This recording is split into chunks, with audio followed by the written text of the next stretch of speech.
നമസ്കാരം. ഇന്ന് 9ാം ക്ലാസ്സിലെ കുട്ടികൾക്കുള്ള ഓൺലൈൻ ക്ലാസ്സുകൾ ആരംഭിക്കണം. അപ്പൊ നമുക്ക് ഇന്ന് നമ്മൾ എടുക്കാൻ പോകുന്ന സബ്ജക്റ്റ് ഒന്ന് പരിചയപ്പെടാം. സോഷ്യൽ സയൻസ് നിങ്ങൾ കേട്ടിട്ടുണ്ടാവും. 8ാം ക്ലാസ്സിൽ നിങ്ങൾക്ക് സാമൂഹ്യ ശാസ്ത്രം എന്ന് പറയുന്ന ഒരു വിഷയമാണ് പഠിക്കാനുണ്ടാവുക. 8ാം ക്ലാസ് പോലെയല്ല 9ാം ക്ലാസ്സിലേക്ക് എത്തുമ്പോൾ ചില മാറ്റങ്ങൾ നമുക്ക് കാണാൻ പറ്റും. അത് ആദ്യമേ എന്താണെന്ന് സൂചിപ്പിക്കാം. നിങ്ങൾക്ക് 8ാം ക്ലാസ്സിൽ സാമൂഹ്യ ശാസ്ത്രം എന്ന് പറഞ്ഞ് ഒരു ടെക്സ്റ്റ് ബുക്കാണ് ഉണ്ടാവുക അല്ലെ? അതിൽ പാർട്ട് 1 ഉണ്ടാവും, പാർട്ട് 2 ഉണ്ടാവും. എന്നാൽ 9ാം ക്ലാസ്സിലേക്ക് എത്തുമ്പോൾ സാമൂഹ്യ ശാസ്ത്രം എന്ന് പറയുന്ന ഒരു സബ്ജക്റ്റ് രണ്ടായിട്ടുണ്ട്. അതായത് സാമൂഹ്യശാസ്ത്രം 1ഉം സാമൂഹ്യശാസ്ത്രം 2. സാമൂഹ്യശാസ്ത്രം 1 എന്ന് പറയുന്നത് ഹിസ്റ്ററി, ചരിത്രങ്ങളാണ് പഠിക്കാനുണ്ടാവുക. സാമൂഹ്യശാസ്ത്രം 2 എന്ന് പറയുന്നത് ജോഗ്രഫി, നിങ്ങൾക്ക് ഭൂമിയെ കുറിച്ച് കണ്ട് കൂടുതലായിട്ട് പഠിക്കാനുള്ളത്. ഇങ്ങനെ ഹിസ്റ്ററി എന്നും ജോഗ്രഫി എന്നും രണ്ടാക്കിയിട്ടുണ്ട്. ഇത് രണ്ടുപാടെ ഒരുമിച്ചതാണ് 9ാം ക്ലാസ്സിലെ ഏത് സാമൂഹ്യശാസ്ത്രം. തുടർന്നുള്ള ക്ലാസ്സിലും അതുപോലെ തന്നെയാണ്. അപ്പോ നമ്മൾ ഹിസ്റ്ററിയുടെ ഭാഗമാണ് ഇന്നത്തെ ക്ലാസ്സിൽ ഡിസ്കസ് ചെയ്യാൻ വേണ്ടി പോകുന്നത്. ഹിസ്റ്ററിയിൽ ഓക്കെ, ആദ്യത്തെ പാഠം എന്താണ് എന്ന് നമുക്ക് നോക്കാം. ആദ്യത്തെ പാഠത്തിന്റെ പേരെന്താന്നുള്ളത് ആദ്യം എല്ലാവരും ഓർത്തിരിക്കുക.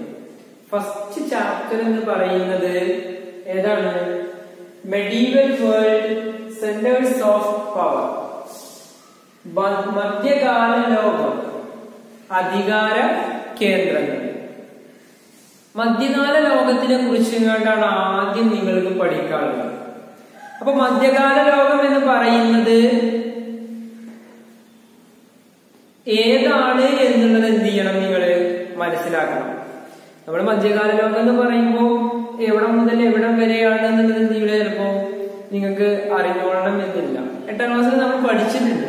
എന്നിരുന്നാലും കൂടിയും ഒന്നുകൂടി നിങ്ങൾക്ക് എന്ത് ചെയ്യാണ്, നിങ്ങളെ ഓർമ്മപ്പെടുത്തുകയാണ് ചെയ്യുന്നത്.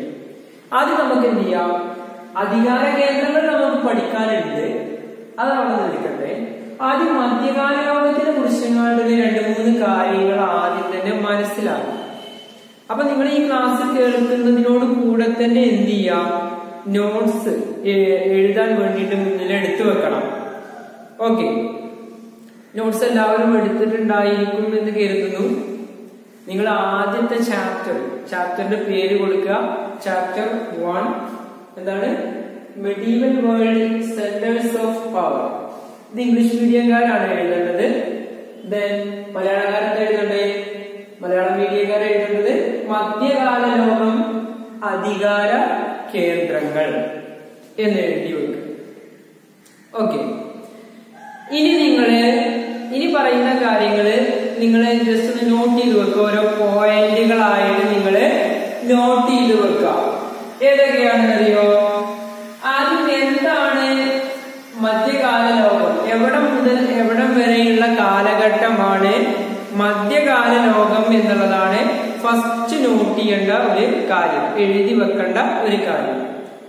എവിടെ മുതൽ എവിടം വരെയുള്ളതാണ് അറിയോ? CE 5ാം നൂറ്റാണ്ട് മുതൽ എവിടെ വരെയാണ്? 5ാം നൂറ്റാണ്ട് മുതൽ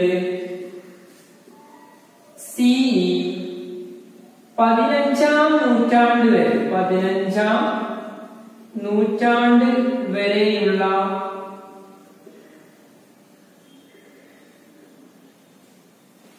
കാലഘട്ടമാണ് ഏത് എന്നറിയപ്പെടുന്നത്? മധ്യകാല ലോകം എന്ന് അറിയപ്പെടുന്നത് കാലഘട്ടമാണ് ഏത്? മധ്യകാല ലോകം. ഞാൻ മുഴുവൻ എഴുതുന്നില്ല, ഇതുപോലെ ചുരുക്കിയാണ് എഴുതുന്നത് കേട്ടോ. മധ്യകാല ലോകം എന്ന് പറയുന്നത് എന്താണ്? ഇംഗ്ലീഷ് മീഡിയക്കാർ എന്താ എഴുതുന്നത്?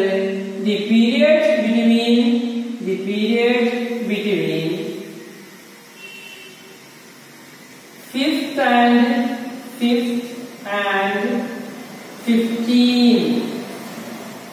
and 15 CE is known as എന്താണ് അറിയപ്പെടുന്നത്? Medieval period. Medieval period. Okay. അപ്പൊ എന്താണ് നിങ്ങൾ ആദ്യത്തെ മനസ്സിലാക്കേണ്ട ആദ്യത്തെ കാര്യം എന്ന് പറയുന്നത് എന്താണ്? 5ാം നൂറ്റാണ്ട് മുതൽ, ഏത് സിഇ 5ാം നൂറ്റാണ്ട് മുതൽ സിഇ 15ാം നൂറ്റാണ്ടിന് ഇടയിലുള്ള ഒരു കാലഘട്ടം ഉണ്ടല്ലോ, ആ കാലഘട്ടമാണ് ഏത് കാലഘട്ടമായിട്ട് അറിയപ്പെടുന്നത്? മധ്യകാലഘട്ടമായിട്ട് അറിയപ്പെടുന്നത്. ഓക്കെ. അപ്പൊ മധ്യകാലം എന്ന് പറഞ്ഞാൽ ഏതു മുതൽ ഏതു വരെയാണ് എന്നുള്ളത് നമ്മൾ മനസ്സിലാക്കി കഴിഞ്ഞു. ഇനി നമുക്ക് മനസ്സിലാക്കാനുള്ള മറ്റൊരു കാര്യം, ഈ കാലഘട്ടത്തിന്റെ ഒരു 2 പ്രത്യേകതകൾ എന്താണ് എന്നുള്ളത് മനസ്സിലാക്കി വെച്ചാൽ മതി. ഇത് നിങ്ങളോട് ചോദിക്കൊന്നുമില്ല, നിങ്ങളോട് ചോദിക്കാൻ വേറെ ഒരുപാട് കാര്യങ്ങളുണ്ട്. ഇത് നമ്മള് തുടക്കം ഈ പാഠം പഠിക്കുന്നതിന്റെ ആരംഭത്തിൽ മനസ്സിലുണ്ടാവേണ്ട കാര്യങ്ങൾ മാത്രമാണ്, പരീക്ഷയ്ക്ക് ചോദിക്കൊന്നുമില്ല നിങ്ങളോട്. ഓക്കെ, നോക്കാം. ഇനി ഈ മധ്യകാലഘട്ടത്തിന്റെ 2 പ്രത്യേകതകൾ എന്താണ്? ഫീച്ചേഴ്സ് എന്ന് വേണമെങ്കിൽ നമുക്ക് പറയാം, പ്രത്യേകതകൾ. അപ്പൊ 2 കാര്യങ്ങളാണ് നിങ്ങൾ പഠിക്കേണ്ടത്. ഒന്നാമത്തെ, മധ്യകാലഘട്ടം എന്ന് പറയുന്നത് 5ാം നൂറ്റാണ്ട് മുതൽ 15ാം നൂറ്റാണ്ട് വരെയാണ് എന്ന് നമ്മൾ എന്ത് ചെയ്തു? പറഞ്ഞല്ലോ. എന്നാൽ അത് ലോകത്തിന്റെ വിവിധ ഭാഗങ്ങളിൽ എന്തല്ല, ഒരുപോലെയല്ല. ഇപ്പോ ആഫ്രിക്കയിലെ മധ്യകാലഘട്ടം എന്ന് പറയുന്നത് ഒരു പക്ഷെ 5ാം നൂറ്റാണ്ട് മുതൽ 15ാം നൂറ്റാണ്ട് വരെ ആയിരിക്കാം. എന്നാൽ യൂറോപ്പിലെ മധ്യകാലഘട്ടം എന്ന് പറയുന്നത് എന്തല്ല, 5ാം നൂറ്റാണ്ട് മുതൽ 15ാം നൂറ്റാണ്ട് വരെ ആയിരിക്കണം എന്നില്ല. ചിലപ്പോൾ എന്തായിരിക്കാം, 6ാം നൂറ്റാണ്ട് മുതൽ ആകാൻ സ്റ്റാർട്ട് ചെയ്യുന്നുണ്ടാവും, അങ്ങോട്ട് 16ാം നൂറ്റാണ്ട് വരെ ചിലപ്പോൾ ഉണ്ടാവുകയും ചെയ്യും.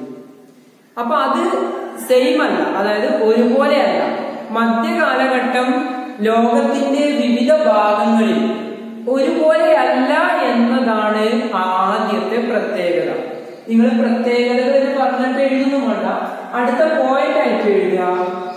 മധ്യകാലഘട്ടം, ഞാൻ ഇത് ചുരുക്കിയിട്ടാണ് എഴുതുന്നത്. മധ്യകാലഘട്ടം ലോകത്തിന്റെ വിവിധ ഭാഗങ്ങളിൽ, ലോകത്തിന്റെ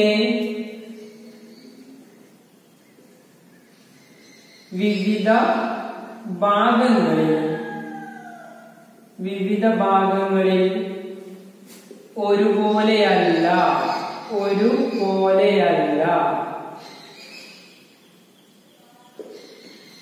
അതാണ് ആദ്യത്തെ പ്രത്യേകത. ഇംഗ്ലീഷ് മീഡിയക്കാരൻ എന്താ എഴുതുന്നത്? The period does not say all over the world. ലോകത്തിന്റെ ഭാഗങ്ങളിൽ, ലോകത്ത് എന്തല്ല, ദി പീരിയഡ് എന്ന് പറയുമ്പോൾ ഏതാണ്? The medieval period does not say all over the world. ലോകത്തിന്റെ വിവിധ ഭാഗങ്ങളിൽ ഈ മധ്യകാലഘട്ടം എന്ന് പറയുന്നത് എന്താവാം, മാറിയേക്കാം. അത് ഏത് മുതൽ ഏതുവരെ തന്നെ ആവണമെന്നില്ല. 5 മുതൽ 15ാം നൂറ്റാണ്ട് വരെ എന്നല്ലേ നമ്മൾ പറഞ്ഞത്. അത് അതുപോലെ തന്നെ ആവണം എന്നില്ല എന്നതാണ് ആദ്യത്തെ പ്രത്യേകത. മനസ്സിലായല്ലോ? ഇനി രണ്ടാമത്തെ പ്രത്യേകത നിങ്ങൾക്ക് വരുന്നത് അതിന്റെ ദി പൊളിറ്റിക്കൽ സ്ട്രക്ചർ, രാഷ്ട്രീയ ഘടന എന്താണെന്നുള്ളതാണ്. അതായത് എന്തായാലും ഭരിക്കുന്ന ആളുകൾ ഉണ്ടാവുമല്ലോ ഓരോ പ്രദേശങ്ങളിൽ, ലോകത്തിന്റെ വിവിധ ഭാഗങ്ങളിൽ വിവിധ ആളുകൾ ഭരിക്കുമല്ലോ. അപ്പൊ അവിടെ ഒരു രാഷ്ട്രീയമുണ്ട് എന്ന് വേണമെങ്കിൽ പറയാം. രാഷ്ട്രീയ ഘടന എന്ന് പറഞ്ഞാൽ ഉദ്ദേശിക്കുന്നത് എന്താണ്? അവിടെ ഭരിക്കുന്ന ആളുകളുടെ ഒരു സാമ്യം, ഒരു രൂപം എങ്ങനെയാണ് എന്നുള്ളതാണ്. Political structure of the medieval period is same. രാഷ്ട്രീയ ഘടന എന്ന് പറയുന്നത് എന്താണ്? സമാനമായിരുന്നു പറയുന്നു രാഷ്ട്രീയ ഘടന. അപ്പൊ അടുത്ത പ്രത്യേകതയായിട്ടാണ് നമ്മൾ ഇത് പഠിക്കുന്നത്. രാഷ്ട്രീയ ഘടന എന്തായിരുന്നു? സമാനമായിരുന്നു. സമാനമായിരുന്നു എന്ന് പറഞ്ഞാൽ എന്താണ്? ഒരുപോലെയായിരുന്നു ലോകത്തിലെ എന്നാണ്. മധ്യകാലഘട്ടത്തിലെ രാഷ്ട്രീയ ഘടന സമാനമായിരുന്നു. എന്നാൽ അതിനോട് കൂടെ ഒന്നും കൂടി ചേർത്ത് വായിക്കണം. എന്നാൽ അധികാര കേന്ദ്രങ്ങൾ വ്യത്യസ്തമായിരുന്നു. അധികാര കേന്ദ്രങ്ങൾ എന്തായിരുന്നു? വ്യത്യസ്തമായിരുന്നു. അധികാര കേന്ദ്രങ്ങൾ വ്യത്യസ്തമായിരുന്നു.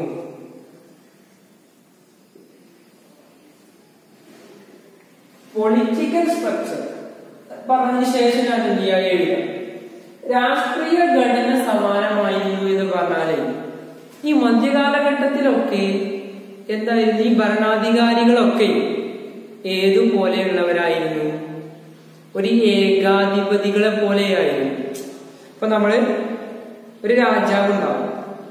ഈ രാജാവിന്റെ അടുത്തുനിന്ന് കിട്ടുന്ന നിർദ്ദേശങ്ങൾ അനുസരിച്ചിട്ടാണ് എന്ത് ചെയ്യുക? ഇപ്പൊ എന്റെ ഈ വിരലുകളൊക്കെ എന്ത് ചെയ്യാണ്? പ്രജകളാണെന്ന് വെക്കുക, അല്ലെങ്കിൽ ആ രാജ്യത്തുള്ള ഉദ്യോഗസ്ഥന്മാരാണെന്ന് വെക്കുക. ഈ രാജാവ് എന്താണോ പറയുന്നത് അതിനനുസരിച്ച് പ്രവർത്തിക്കുന്നവരായിരിക്കും ആര്? ഈ അവിടെയുള്ള എല്ലാ ആളുകളും. അതായത് ഒരു ഏകാധിപത്യ ഭരണം എന്ന് പറയാം, അല്ലെങ്കിൽ നമുക്ക് മറ്റൊരു വാക്കിന് വേണ്ടി പറയുന്നത് സ്വേച്ഛാധിപത്യ ഭരണം എന്നൊക്കെ പറയാം. അങ്ങനെയുള്ള ഭരണമായിരുന്നു എവിടെ? മധ്യകാലഘട്ടത്തില് ലോകത്തിൽ ഉണ്ടായിരുന്നു. അതാണ് എന്ത്? അത് എല്ലാ ഇടങ്ങളിലും എന്തെയ്യും? അതുപോലെയായിരുന്നു. അതാണ് എന്തുകൊണ്ട് ഉദ്ദേശിക്കുന്നത്? രാഷ്ട്രീയ ഘടന സമാനമായിരുന്നു. സമാനമായിരുന്നു എന്ന് പറഞ്ഞതാണ് ഒരുപോലെ ആയിരുന്നു. എന്നാൽ എന്തിന് വ്യത്യാസം ഉണ്ടായിരുന്നു? അധികാര കേന്ദ്രങ്ങളിൽ വ്യത്യസ്തമായിരുന്നു. അധികാര കേന്ദ്രങ്ങൾ എന്തായിരുന്നു? വ്യത്യസ്തമായിരുന്നു. അധികാര കേന്ദ്രങ്ങൾ വ്യത്യസ്തമായിരുന്നു എന്ന് പറഞ്ഞു കഴിഞ്ഞാൽ എന്താ അവിടെ അർത്ഥമാക്കുന്നത്? ഇപ്പോ നമുക്ക് ലോകത്തിന്റെ വിവിധ ഭാഗങ്ങൾ എടുത്തു നോക്കാം. ഏതൊക്കെയോ? അമേരിക്കയുണ്ട്, യൂറോപ്പ് ഉണ്ട്, അതേപോലെ തന്നെ ആഫ്രിക്കയുണ്ട്. ഓക്കെ, അമേരിക്കയിൽ എന്തിനാണ്? അമേരിക്കയിൽ ഭരിക്കുന്നത് ആരെന്നെയാണ്? അവിടുത്തെ ആ കാലഘട്ടത്തിൽ ആരെന്നെയാണ്? രാജാവ് തന്നെയാണെന്ന് വെക്കുക. ഇവിടെ ആരെന്നെയാണ് രാജാവ്? ഇവിടെ ആരെന്നെ ഭരിക്കുന്നത്? ഭരണ തലവൻ എന്ന് പറയുന്നത് ആരാണ്? രാജാവാണെന്ന് വെക്കുക. ഞാൻ മനസ്സിലാക്കാൻ വേണ്ടിയിട്ട് പറഞ്ഞത് നൽകുന്നതാണ്. ഓക്കെ, രാജാവാണ് എല്ലാ ഭാഗവും. ഇത് ഒരേ ഭാഗമാണ്, ലോകത്തിന്റെ വിവിധ ഭാഗങ്ങളല്ലേ അല്ലെ? അമേരിക്ക, യൂറോപ്പ് വേറെ എവിടെ കിടക്കും, ആഫ്രിക്ക വേറൊരു ഭാഗത്താണ് കിടക്കുന്നത്. ഓക്കെ, ലോകത്തിന്റെ വിവിധ ഭാഗങ്ങളാണ്. അവിടെ എല്ലാം അധികാരത്തിന്റെ ഏറ്റവും ടോപ്പിൽ നിൽക്കുന്നത് ആരാണ്? രാജാവ് എന്ന് പറയുന്ന ആ സ്ഥാനം വഹിക്കുന്ന ആളാണ്. എല്ലായിടത്തും രാജാവാണ്. അവിടെ എന്താണ് അർത്ഥം? രാഷ്ട്രീയ ഘടന എന്താണ്? സമാനമാണ്. ഓക്കെ ആണല്ലോ. ഇനി എന്താ പറഞ്ഞത്? അധികാര കേന്ദ്രങ്ങൾ വ്യത്യസ്തമാണ്. അങ്ങനെ പറഞ്ഞ എന്താ? അമേരിക്കയില് കാര്യങ്ങൾ ഭരണ നിർവഹണം അല്ലെങ്കിൽ ഭരിക്കണമെങ്കിൽ അവിടെ കുറച്ച് കാര്യങ്ങൾ ഇങ്ങനെ ചെയ്തു പോരണ്ടേ? ആ കാര്യങ്ങൾ നടത്തുന്നത് ആരാണ്? രാജാവിനെ.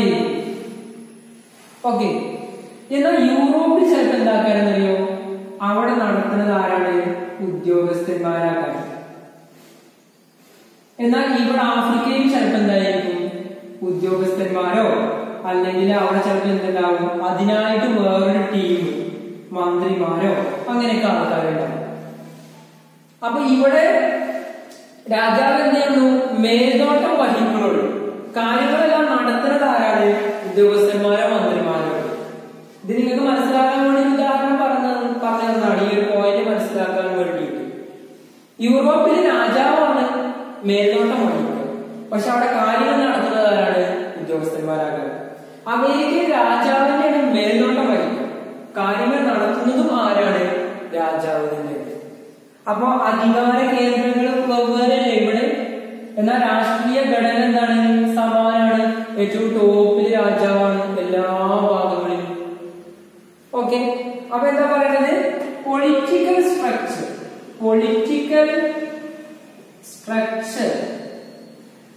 സ്ട്രക്ചർ എന്ന് പറഞ്ഞാൽ ഘടന എന്ന അർത്ഥമാണ്. Political structure is same but authority different in the world. ലോകത്തിലാണല്ലോ നമ്മൾ കാര്യങ്ങൾ പറയുന്നത്, ലോകത്തിലല്ല. ഓക്കെ, അപ്പൊ നിങ്ങൾ ഇത്രയാണ് തുടക്കത്തിൽ ഓർത്തിരിക്കേണ്ടത്. ഏതിനെ കുറിച്ചിട്ടാ പറയുന്നത്? മധ്യകാല ഘട്ടത്തിനെ കുറിച്ചിട്ടാണ് പറയുന്നത്. അപ്പൊ 3 കാര്യങ്ങളാണ് നമ്മൾ പഠിച്ചത്. എന്താണ് മധ്യകാലഘട്ടം എന്ന് പറഞ്ഞാൽ? ഏത് മുതൽ ഏത് വരെയാണ്? ഏത് മുതൽ ഏത് വരെയാണ്? CE 5 മുതൽ CE 15-ാം നൂറ്റാണ്ട് വരെ. ഓക്കെ, 2 പ്രത്യേകതകളാണ്. ഒന്നാമത്തെ പ്രത്യേകത എന്താണ്? മധ്യകാലഘട്ടത്തിന്റെ കാലഘട്ടത്തില് ലോകത്തിന്റെ വിവിധ ഭാഗങ്ങളിൽ എന്തല്ല ഒരുപോലെയല്ല. മധ്യകാലഘട്ടം എന്ന് പറയുന്നത് ലോകത്തിന്റെ വിവിധ ഭാഗങ്ങളിൽ എന്തല്ല ഒരുപോലെയല്ല. ഓക്കെ, രണ്ടാമത്തെ എന്താണ് പ്രത്യേകത? രാഷ്ട്രീയ ഘടന സമാനമാണ്, എന്നാൽ അധികാര കേന്ദ്രങ്ങൾ എന്താണ് വ്യത്യസ്തമാണ്. ഓക്കെ ആണല്ലോ. ഇനി നിങ്ങളിപ്പോ ഇത് തുടക്കം മാത്രമാണ് പഠിച്ചത് അല്ലെ? നമുക്ക് ഇനി എന്താണ് ഈ പാഠത്തില് യഥാർത്ഥത്തിൽ പഠിക്കാനുള്ളത്? മധ്യകാലഘട്ടത്തെ കുറിച്ചിട്ടാണ് പഠിച്ചത്. ആ മധ്യകാലഘട്ടത്തില് എന്തിനെ കുറിച്ചിട്ടാണ് പഠിക്കാന്? അധികാര കേന്ദ്രങ്ങളെ കുറിച്ചിട്ടാണ് പഠിക്കാനുള്ളത്. എത്ര നിങ്ങൾക്ക് പഠിക്കാണ്? 8 അധികാര കേന്ദ്രം. 8 അധികാര കേന്ദ്രങ്ങളെ കുറിച്ചിങ്ങാണ്ട് നിങ്ങൾക്ക് എന്ത് ചെയ്യാണ്ട് പഠിക്കാനുണ്ട്. പിന്നെ ലാസ്റ്റ് ഒരു ഫ്യൂഡലിസത്തെ കുറിച്ചിങ്ങാണ്ട് പഠിക്കാനുണ്ട്. അങ്ങനെ ടോട്ടലി എത്ര ടോപ്പിക്കുകളാണ് നിങ്ങൾക്ക് പഠിക്കാനുള്ളത്? 9 കാര്യങ്ങളെ കുറിച്ചിട്ടാണ് നിങ്ങൾക്ക് ഈ പാഠത്തിന് പഠിക്കാനുള്ളത്. ഓക്കെ, അപ്പൊ നമുക്ക് അത് പിന്നീട് എന്ത് ചെയ്യാം? ആദ്യത്തെ അധികാര കേന്ദ്രം ഏതാണെന്നുള്ളത് അടുത്ത ക്ലാസ്സിൽ പരിചയപ്പെടാം. ഇന്ന് ഇത്രയും മതി. നിങ്ങൾ എന്ത് ചെയ്യുക? അതത് ദിവസങ്ങളിൽ എടുക്കുന്ന ക്ലാസ്സുകള് പാഠഭാഗങ്ങൾ നിങ്ങൾ എന്ത് ചെയ്യുക? അതത് ദിവസം തന്നെ വായിച്ച് പഠിക്കുക. ഓക്കെ.